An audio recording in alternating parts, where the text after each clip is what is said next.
Good morning, class. Welcome to week 4. It's kind of hard to believe that we basically have been here for the fall semester for an entire month now. So, throughout this week, I plan to grade your essay one. Remember, the final draft was due this past Sunday by 11:59. It looks like most of y'all have turned those in. Keep in mind, deadlines are sort of set there for both you and me. So if you don't submit something by the 11:59 deadline on most things, when it hits midnight, it automatically grades it as a 0. And like the syllabus says, don't really have time to be chasing around grown adults for late work. So if you made a 0, you're just going to have to do better on the essay 2 that we're going to talk about, the grammar quiz 1, and the remaining assignments left. Because remember, if this was a 15-week course, we roughly have, I guess, about 11 weeks left, 12 or 11 weeks. So you still have some time to pull your grade up, depending on how many zeros you get. Now, I have several folks already, like I said, this is 4 weeks in. Several students already have 2 or 3 zeros, and they're basically failing the course at this point. And like I said, we just can't go back and make up 3 or 4 weeks worth of work. You're just going to have to get with the program, start doing better, or when it gets closer, maybe to midterm, about week 8, if you're failing the course, and I mean severely failing the course, like you're lower than a 59, and there's probably no chance with the next 8 weeks for you to pull the grade up to at least a 70, you may want to think about, withdrawing from the course and retaking this course when you can be focused. Um, Take it in the spring. We have another 15 weeks. This course is offered annually. You just want to be careful. I mean, you're going to need to take this course at some point, whether you're transferring to another college or whatever the case may be. 1101 is one of those courses, sort of like college algebra. You're going to have to take it depending on where you're going to college. Um, in the summer, it's a little quicker, fast paced. It's only about 9 weeks. So if writing and reading is just not your thing, I probably wouldn't necessarily recommend taking it in the summer if you can't really stay focused and stay on top of deadlines. Maybe take it as a hybrid where you're coming to an in-person class for 1 or 2 hour or 2 or 3 hours a week and then doing the rest of it online. Maybe do it in person where you're meeting twice or 3 times a week for 75 minutes if that's your thing. Because a lot of times folks think they can do online English classes or online classes, period. And when they get in there within the first 2 weeks or so, they realize, hey, I got to be a little bit more self-driven to be able to stay on top of things because, deadlines are basically each week, usually on Sundays. In this class, I mean, you're going to have a couple of them that are scattered throughout, might be a Wednesday, might be a Thursday, that type deal. And that's why you just need to kind of pay attention to the syllabus and stuff. So we finished up modular 1 basically yesterday. So we're into modular 2. And modular 2 deals with rhetorical analysis. That's sort of going to be our big um, rhetorical mode of writing that we're going to tackle. So what I'm going to do is sort of show you what's on the Blackboard page and then talk a little bit more about the assignment, the next essay assignment that's going to be due. So give me just 1 second. We're going to share this screen.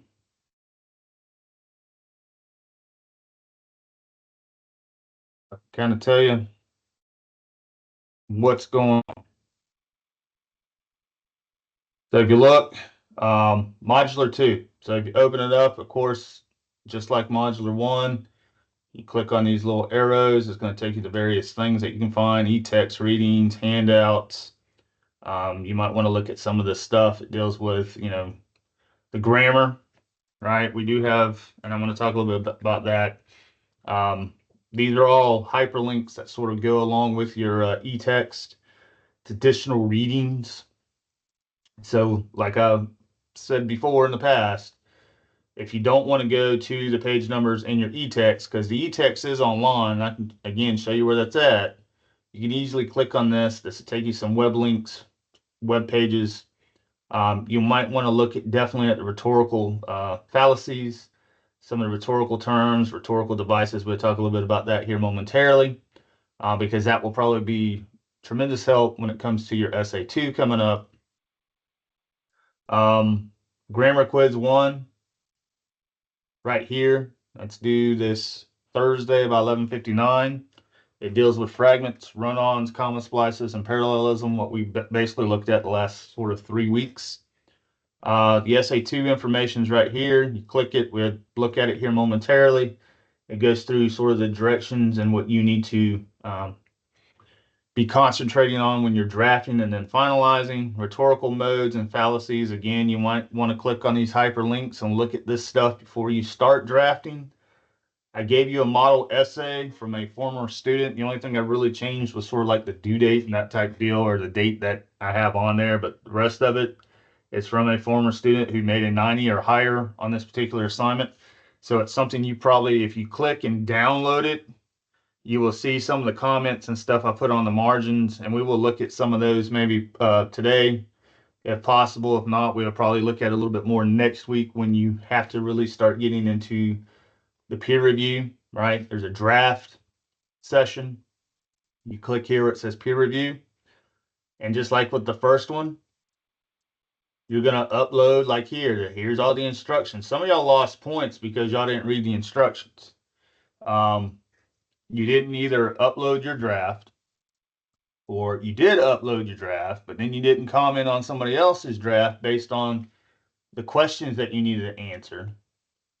And again, we'll look at this here momentarily. So I'll give you the step-by-step instructions. You want to upload your work, rough draft. This goes with the final draft. Some of y'all are uploading with PDFs. The only thing I can do with a PDF is read it and give it a grade.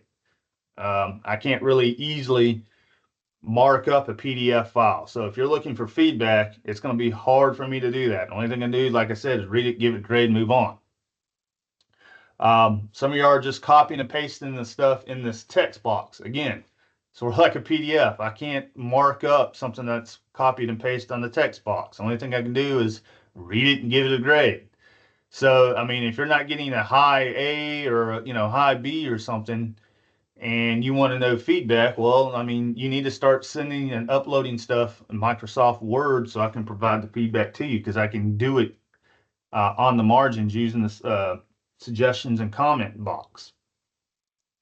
So what you're going to do is upload your paper. Here's the part where it kind of gets kind of crazy sometimes, because some of the students, depending on how many's in the class, and like I said, I have nearly 6 classes. 3 of them are 1101s. Some of y'all wait until the very last minute to upload your drafts. And again, I guess that's your prerogative. You do have some time. But the deal is, if you want feedback on your drafts and you want to provide feedback to other drafts, I would try to upload your work before the actual deadline. So this one is coming in on the 14th. Well, if you look, today's the 8th, the 14th is Sunday. So we basically got about 6 days. I would go ahead and try to get a draft going and maybe upload it maybe Thursday, Friday, possibly, if not sooner. That way to give you, hopefully your classmates will be doing the same between now and, let's say, Thursday or Friday. That way, when you go back on, you can pick somebody's essay, read it, and then, right here, this is the questions you're going to want to answer based on the reading of that paper. Yes, it's a PDF, but you can highlight this stuff and copy and paste it into a Word, right? That's easy to do. So you open up a Word document and just copy and paste all this stuff. Look, I mean, you have section 1, section 2, section 3, section 4, section 5, and then some final thoughts. Now, there's 17 questions. Are you going to be able to answer all 17? You should be able to if the student or the peer that you're reviewing um, actually has a full draft. So if your peer doesn't have a full draft, meaning, again, we're going to get into the specifics here. If they only give you 2 pages, then you're probably not going to be able to answer all 17. And they shouldn't expect you to do that because you don't have enough of their paper to be able to answer all 17. So you may have to do a hit and miss. You may be only able to answer, the first 6 or the first 8. I'm looking at participation here. Try to give, something more than just yes or no answers. A sentence or two should be suffice. You don't have to give them paragraph answers for each one of these 17, but we need to see something more than just, a yes or no answer to some of them. And you want to try to review a person's essay, a partner's essay, a peer's essay. That's where you're going to get, some of your points back. So if you only submit or upload your rough draft and you don't go back and review somebody else's rough draft, then the highest you can get is a 50 for this assignment. If you don't upload your draft and you do a peer review on somebody else's draft, well, again, only thing you can do is get a 50 because you didn't upload, you didn't follow the instructions that were clearly here, just like they were clearly there for the peer review one. So a lot of times you are losing points because you're waiting to the last minute to do this stuff and you're not fully reading the instructions. So upload only MLA style papers that are in Microsoft Word. I need to be able to download it just like your partner or your peer needs to be able to download it. Now, being that I have 3 or 4 of these 1101 courses, the later that you wait into, it gets closer to the deadline, I may or may not be able to actually look at it and give it feedback. That's why I'm sort of relying on the other members of the class to sort of give feedback to each other, right? You also have that program or that particular, tutor.com, the tutorial service built into Blackboard. Again, I can show you where you can find that here momentarily if you want to take advantage of that. The only problem with that is you only have 10 hours a semester, 10 free hours. So if you exhaust all those hours, let's say on essay 1 or essay 2 or a couple math problems, then it's going to force you or want you to pay some sort of a subscription. And I don't know how much that subscription is when it comes to after exhausting those hours. You can always send me drafts of your work. And what I would recommend with that is if you upload here on the peer review and somebody else does a peer review on your essay, correct or revise whatever you need to revise based on that person's, suggestions and comments. And if you use tutor.com, revise there. Because what I want to see if you decide to send me a draft, I want to see the latest, newest, freshest rough draft that you have. I don't want to see that you didn't make any changes from, peer review person 2, or you didn't make any changes if you send it into the tutor at tutor.com. I need to see a fresh draft so I can give you the best possible feedback I can. And the earlier, the better. Now, granted, I do have essay ones I have to grade. So I'm trying to grade those and give you feedback so you can have that going into, the middle of September. So you can kind of use that feedback to help you with, doing better on essay 2 if you need to do better on essay 2. But the problem is if you wait until, 6 hours before it's due and ask me to do a review of your paper, chances are I'm not going to do it just because you've had nearly 2 or 3 weeks to give me a draft or 2 or 3 weeks to work on the stuff that your peer has told you to sort of, suggest you to fix or whatever, and you didn't do it. You got to use your time wisely, right? We're already week 4. Next week will be week 5. For long, it'll be midterm. And a good bit of your grade is going to be set by the time we get to week 8, week 9. So this is going to be due again on Sunday, the 14th of September by 11:59. Basically got about 6 days or so to sort of get this going. And I need to change this because it's not essay 1, it's essay 2.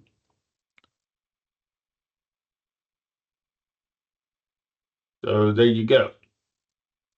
So you need to upload your essay 2, rough draft, The Dropbox for SA2 is right here. Again, you need to upload your final draft copy, the one that you really want me to grade, by the time Sunday, September 21st happens by 11:59. And then toward the end of the month, I will open up the second grammar quiz. We'll talk a little bit more about that toward the middle of the month. But let's really look into this particular deal about SA2. Again, you have this sheet with you. You can download it. You can read it. It's there. But we'll talk a little bit more about it here momentarily. So again, just some housekeeping things just to sort of we're clear. Quiz 1, the grammar quiz 1 is due this Thursday by 11:59. The peer review for SA2 of the rough draft is due by 11:59 Sunday, September 14th. That's coming up. And then you have about a week or so to sort of correct whatever corrections you need based on, feedback. If you send me an essay via email as a Microsoft Word attachment, your peer or, the tutor.com, you have a little bit of time to get that essay hopefully in good order. The final draft, the one that I will grade, that will count toward your semester grade, will be due on the 21st, which is a Sunday, September, by 11:59. So make sure that you're working through this. So if you look, our next essay is a rhetorical analysis, and we're going to talk a little bit more about what a rhetorical analysis is. This particular essay needs to be 4 to 5 pages in length. So that's roughly 1,000 to 1,250 words typed in the proper MLA9 essay format in Microsoft Word. Now, some of you are losing points because you're not following the correct Microsoft Word format. You have your header on every page. The header needs to be on the first page and the first page only. You forgot to put your date. You need to put that date in there in your header. You forgot maybe a title to your essay, right? You left the title blank. That needs to be centered on the first page. You can't just call it, essay 1 or essay 2 or rhetorical. And it has to be something sort of catchy and creative that fits whatever the writing's to come. And then in the upper right-hand corner of every page, you need to have your last name and the page number. Some of that's not there. So you're losing points for easy stuff like the format. And some of you are losing, up to 10 points. So that's a letter grade. There's videos, there's templates on, Microsoft Word, the cloud, the desktop version that you can find MLA style papers to help you out here. So some of the learning goals for this particular module, right? This is going to take us through really the next 3 weeks of September. You want to understand what a rhetorical analysis is, identify the ethos, pathos, and logos, spot fallacies, and evaluate strategies. And then you want to draft analytical paragraphs, right? So today we're going to focus on SA2, the rhetorical analysis. And by the end of this session, you should be able to, 1, understand what a rhetorical analysis actually is, identify the 3 big rhetorical appeals. Again, we talk about ethos, pathos, and logos. There's a hyperlink inside Modular 2, which I showed you earlier, that talks about the rhetorical appeals and the rhetorical fallacies that you want to look at, click on, read, print out, whatever the case may be. So you want to spot rhetorical fallacies and evaluate whether they strengthen or weaken persuasion. Again, we're looking at this. We're going to look at this prompt here momentarily. Draft analytical paragraphs that clearly explain how a text persuades. And throughout, you want to kind of keep in mind of some sentence starters and some examples that's going to make your drafting easier. So when you look at this particular prompt, right? This is the prompt. We are surrounded by persuasive messages, speeches, essays, advertisements, social media posts, documentaries, op-eds, and more. For this assignment, you will select a text or artifact that you find rhetorically compelling, controversial, or culturally significant. Your task is to analyze how the creator uses rhetorical strategies to influence, inform, or engage their audience. So, again, this is not a summary or an opinion piece.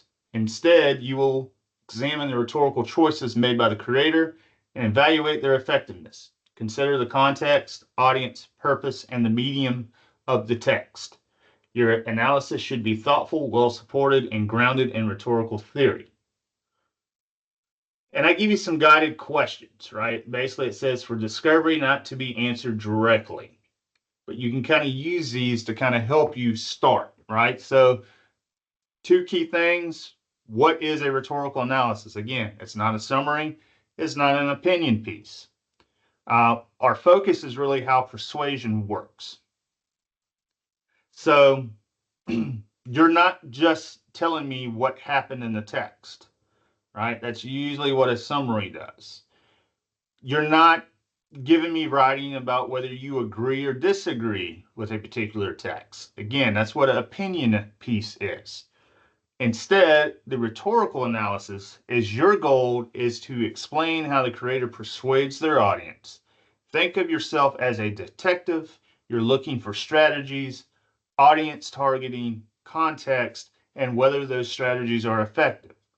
So, good examples of artifacts include speeches, right? Presidential speeches, Congress speeches, speeches just in general, ads, documentaries, op-eds, or even social media posts. Anything that's persuasive and rich enough to analyze. So when you're choosing a particular, either it's an artifact or a particular speech or text, right? You want to make sure it's rhetorically rich. It should have strategies you can analyze, something that's going to help you get that 4 to 5 pages. Because if you pick something and you can't really get beyond 2 or 3 pages, you're going to be losing some points because you're not following instructions. And that's the other thing. I'm going to have to go back and look at some of this essay one stuff. Because if essay one needed to be 3 to 4 pages and you only gave me two, then you're not really following the instructions. And you probably are going to lose some points because you did not follow instructions, right? When I say 3 to 4 or 4 to 5, that's really what I mean, 4 to 5 pages. I don't mean 2 pages and I don't mean 9 pages. So you want to sort of keep it within that limit, 4 to 5 or 1,000 to 1,250 words, whichever comes first, right? As long as it feels completed. You may get 1,000 words and say, okay, I'm already at 4 pages.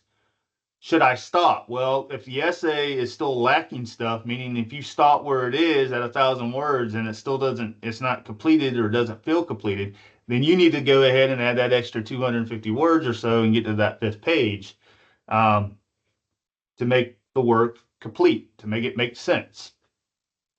It should be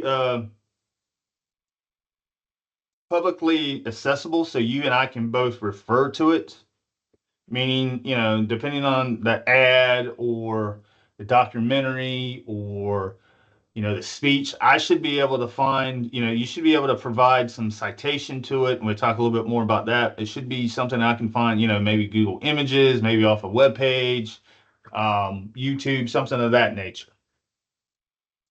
Finally, make sure it is a manageable 4 to 5 pages. Don't try to analyze a whole book, right?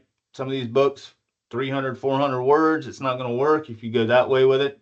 That's way too much. If it's a video, note timestamps for the moments you discuss. Again, if you look at the example Model A student essay, that she uses a ad from 1984 about the Big Brother type deal. It was during, I believe it was the Olympics of that year. It's I think Apple.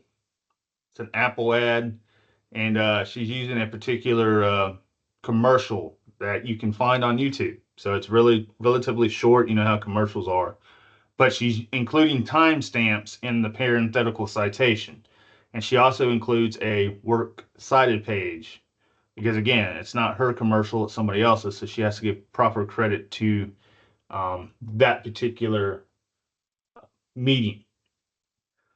So if you look at some of the guiding questions that I'm asking, right, what message or argument is being made and who is the intended audience? That's some things that you have to kind of, think about depending on what you're picking, whether it's a speech, an ad, a documentary. What rhetorical appeals, ethos, pathos, logos are present. You can see, generally this is where you're going to get a good bit of your argument or a good bit of your persuasion as it relates to paragraphs. You probably want to pick something that involves all three. Otherwise, you may have to double up on ethos or pathos. How does the creator use language, structure, tone, or visual to persuade? Right? What cultural, historical, or social context shapes the message? Is the rhetorical effective? Why or why not? So these are just some guiding questions that can help you start develop your paragraphs. You're going to need to go beyond the 5 paragraph structure. I think that sample essay that I provided, I think that particular student has, I think 7 or 8 paragraphs, maybe a little bit more. Um, but you're going to have to go beyond, introduction, 3 body paragraphs, and conclusion with this one. That worked for essay 1. It's not going to work so well with essay 2, especially if you need 4 to 5 pages. So you're going to need probably 7 or more paragraphs at this point. And again, the whole purpose, we're up in the word count, we're up in the paper length, we're up in how many paragraphs you have, because when we get closer to November and you got to do that 6 to 8 page research paper, you're going to need to probably have at least 15 paragraphs to be able to get that paper length of 6 to 8. If we look, we have the KAAP lens. So K represents sort of the context, that A is the audience, A is purpose, M is for medium, in this case. Um, so basically the context would be when and why was this created, what's happening culturally, historically, or socially. A for audience, who is this meant to persuade and how do you know? Purpose, what is it trying to accomplish, inform, sell, mobilize, or persuade? And then again, the medium, is it a video, speech, article, social post? Remember, the medium shapes the strategies. And every claim that you make in your essay should connect back to at least one of these, right? One of these meaning context, audience, purpose, or medium. So if we go and look at some of these hyperlinks real quick, like I was talking about, you got some of the rhetorical appeals. You might want to go through these and read this, and then really pay close attention to page 2. And this gives you sort of a smaller example of what a rhetorical analysis is. Again, it's not 4 pages like yours is going to be, but you can kind of read this to kind of get a general idea. Again, the bigger example or the longer example, the one that mimics what you're going to have to do, is that model student essay that I threw up there. And we may walk a little bit more through that next week, because again, by this time next week, everybody should have turned in their rough draft for essay 2. So as we get more into our rhetorical appeals, right? Ethos basically means credibility. Pathos deals with the emotion. Logos deals with the logic. So ethos is about credibility. Why should the audience trust the speaker? Look for credentials, tone, or reputation. Again, if you kind of read through this will kind of help you out a little bit about each one of these particular appeals. Pathos appeals to emotion. What feelings are stirred? Anger, sympathy, fear, pride, stories, images, or music often drives pathos. Logos is the appeal to logic, reasoning. Where does the speaker use facts, statistics, or logical arguments as you draft, right? As you draft and get prepared for submitting that rough draft by this Sunday. Label these appeals and explain how they function for the audience, right? When it sort of comes to, coming up with the body paragraph, when you're doing your body paragraphs, right? You could sort of approach this in a way that has a blueprint to it, meaning you could have one, a claim, rhetorical choice, and effect, followed by two, evidence, quote, or describe, analysis, right? Connect back to, the context, the medium, the audience that we just talked about, and then evaluate, is it effective? So when you're starting to do your body paragraphs, right? When you're dealing with the claim, name the rhetorical choice that it's intended to affect, right? Have evidence, quote or describe the moment. If it's a video, include a timestamp. Analysis, explain how this creates ethos, pathos, or logos and connect it to a context, audience, and purpose. And then again, evaluation, decide whether it's effective and explain why. If you follow sort of this structure while you're building and drafting your body paragraphs, your essay will stay analytical instead of summarizing. Because again, it's not a summary piece, it's not an opinion piece. You're analyzing. That's why it's a keyword analysis, rhetorical analysis, right? Some things that you kind of probably are mindful of and heard of in the past from other English classes, especially 10th, 11th, 12th grade of high school, are rhetorical devices: repetition, parallelism, anecdote, metaphor, analogy, rhetorical question, data, statistics, and visual framing. You will often see these devices used to persuade, right? Repetition, anecdotes, metaphors, rhetorical questions, stats, and visual framing and videos. When you spot a device, don't just name it. Explain what it does for the audience. How does it make them feel, think, and act? So again, we go back. This is some of the fallacies you want to kind of pay close attention to.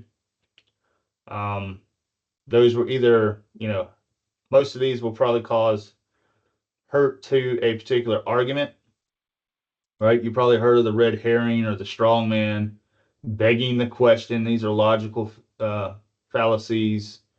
There's some other ones that deal with the pathos or the character fallacies, right? Appeal to false authority. Stuff that happens, when you think about politics, this happens a lot in public speaking. And then you have, the emotional appeal here, scare tactics, slippery slope, bandwagon appeals. This is stuff that you might want to kind of read and see if your particular choice, whether it's a text, speech, or commercial, maybe they are guilty of giving some of these. Again, you want to double check and look, read through some of these handouts that I provided. And this would be that model essay I was talking about. And again, you're not going to find the comments here, but what you're going to have to do, I mean, you can kind of read it just as it is, but if you want to look at the stuff in the margins, and this is how I basically will mark up your rough draft and your final draft usually, is I will provide little boxes here and you would have comments. So you might want to go through this essay and kind of look and see, because I'm basically noting the stuff that you need to have in yours, right? It's going to be a different artifact or a different, in this case, this person is doing an Apple 1984 ad during the Super Bowl that year. So yours is probably going to be a little bit different. But again, this person made a 90 or higher on this paper, so it's a very good model to kind of look at when you're starting to draft yours. So moving along, right? We already talked about some of the rhetorical fallacies. Sometimes persuasion relies on weak or flawed reasoning, and these are called the fallacies that we just sort of looked at. So in your essay, you can treat fallacies as either tactics that still persuade, or two, weaknesses that hurt credibility. So some quick examples would be the slippery slope. If we don't act now, everything will collapse, right? You're sort of scaring somebody, hey, you better do this now, or everything's going to fall apart like a house of cards, which may not be the case. But they're trying to evoke emotion. They're trying to get you to act fast rather than really think through the actual issue. Ad heming, right? Attacking the person instead of the argument. You see that a lot of times. If you find a fallacy, explain whether it actually works for the audience or undermines the message. Again, this particular paper, you're going to need to have a thesis statement, right? Should be the very last sentence of that first paragraph, which is going to be your introduction paragraph. So when you look at this particular essay, this last sentence right here is the thesis statement. And, thesis usually is going to equal how plus the effectiveness, right? Your thesis should make a claim about how the artifact persuades and whether it's effective, which in this case, Laura has an effective claim. An example of a weak thesis is this ad is persuasive. Okay, so what? That doesn't tell me anything. Most ads are persuasive in their own way. Something a little bit stronger, something that I need to see in your writing, could be turning this ad as persuasive into something like this. By using emotional imagery and selective statistics, this ad appeals to parents' fears, effectively persuading some while undermining its credibility with, skeptical viewers. So again, that's something a little bit longer. It's one sentence in length. But there's more to actually build your body paragraphs on than instead of just saying, hey, this ad is persuasive. Remember, because you're going to see, like I said here, because this was a actual commercial they found on YouTube, they use timestamps, which is basically the time that this particular happens in that particular commercial or video. So if you're using video, you're going to have to use timestamps. If you're doing more of a website or something that you have page numbers to, you're going to have to follow the MLA parenthetical citation as much as you can. If you need help with that, again, reach out, let me know. This is stuff that we're going to gradually really get into more when we get into the research paper, but we're starting a little bit earlier with citations because this is just a good tool and good tool to know. And it's great to have this resource heading into the last month where you're having to do the research paper and you're going to have to include multiple sources. So remember MLA format, quote your sources correctly. For videos, describe the moment and include timestamps. Always include your artifact on the works cited page. If you use outside sources like stats, cite them too. Screenshots are not necessarily needed, but they do kind of help.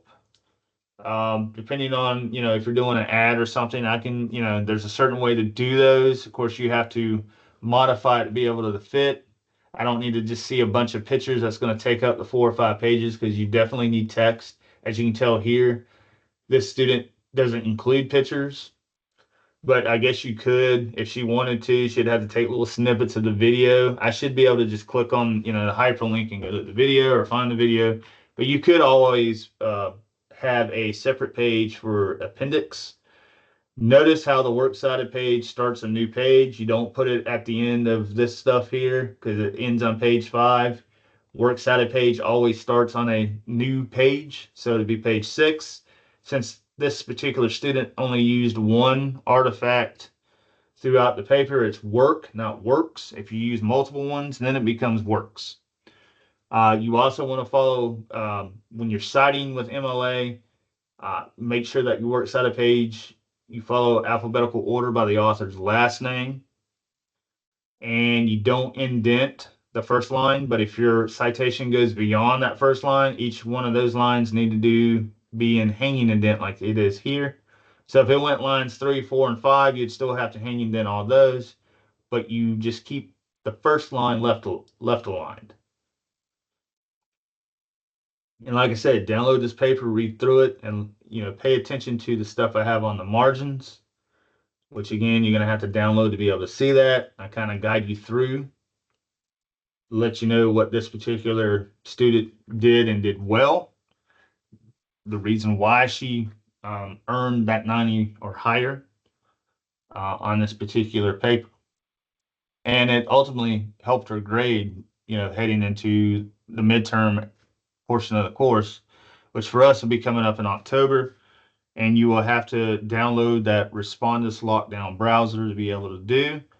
Again, we will talk a little bit more about what SA3 is going to be about, but it will be a timed online essay. You're only going to have 60 minutes to type up the essay from scratch. You will have the topic sort of ahead of time, but again, you can't have a rough draft. We're not even going to do a peer review for SA3. It's going to be one of those things that you're going to log in once you have your lockdown browser downloaded.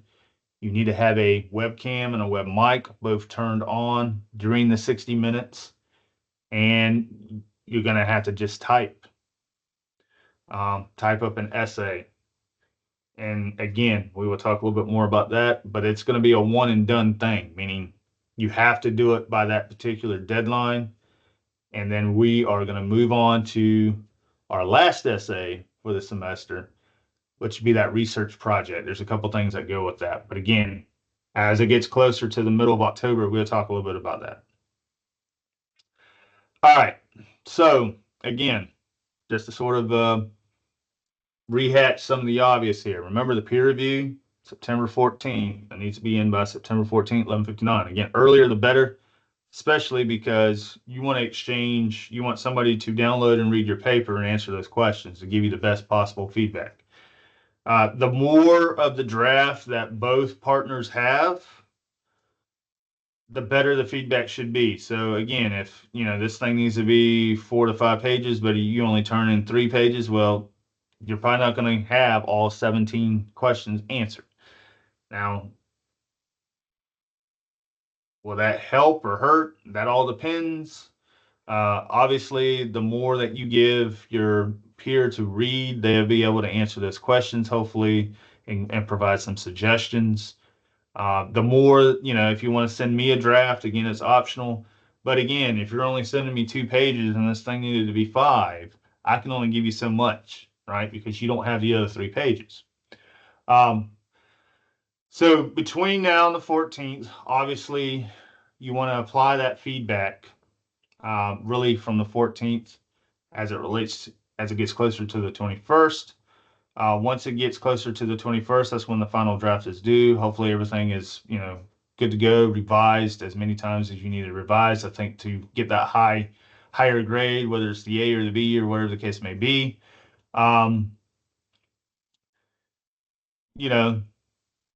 You just want to sort of pace yourself here. You want to make sure to use your peers' feedback to strengthen your thesis and evidence as much as possible. So you might want to have sort of like a checklist to sort of go by, right? You do have 1,000 to 1,250 words, right? Between 4 and 5 pages. The entire paper is in MLA 9, right? Format. You do sort of set up your body paragraphs, claim, evidence, analysis, and evaluate throughout each one of those body paragraphs. You do have a work or works cited page. Please proofread for grammar. Some of you are losing points besides the formatting, but you're also losing very easy points because you're not spell checking and grammar checking. Microsoft Word has spell and grammar check there. Use it. Some of y'all use Grammarly. Use it. There's a lot of free grammar and spell check programs that you can use. I would definitely use that before turning in that final draft because you can save yourself a lot of points just by having the MLA 9 format correct and your grammar and spelling is correct. So, some key takeaways. Focus on choices, not summaries, right? Want to be persuasive, explain how the persuasion works, show effectiveness for the audience, start drafting early. Again, we only have 6 days before you have to upload this SA2 peer review. You want to show your audience, your peers and me, how the text persuades, who it persuades, and whether the strategies are effective. Start thinking about your artifact or your speech or your documentary and whatever you want to do as it relates to your rhetorical analysis here. Draft a tentative thesis. And again, don't forget quiz 1 over fragments, run-ons, parallelism is due this Thursday. Good luck, and I look forward to seeing your rough drafts as we move along here. And I hope you have a great week 4. Until next time, which will probably be sometime next week, have a good day.